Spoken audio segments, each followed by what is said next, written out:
24 hours of chaos in Russia, a notorious mercenary uprising that came as the biggest threat to Vladimir Putin in his 20-year-long rule.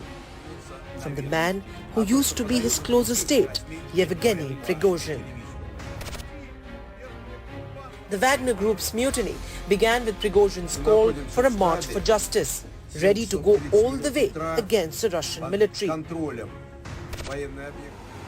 The armed Wagner fighters crossed the Ukraine border Saturday morning, barreling towards the Russian capital.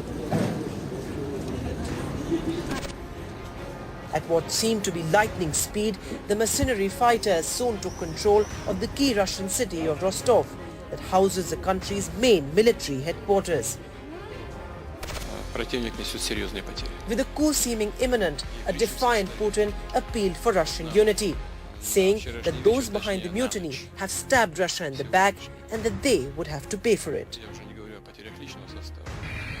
After seizing Rostov in just a few hours, reports came in of rebels taking control of all the military facilities of Voronezh.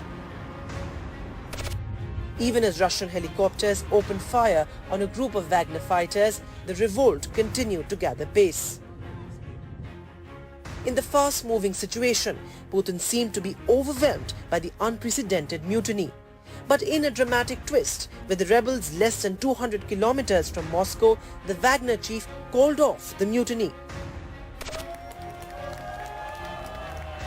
This after Belarusian President Lukashenko brokered what many are calling a peace deal between Putin and Prigozhin. The Wagner chief retreated from Rostov with his nearly 25,000 troops to avoid bloodshed, he claimed.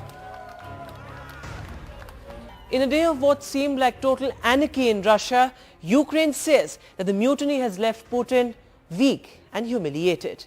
Vedant Agarwal for NDTV.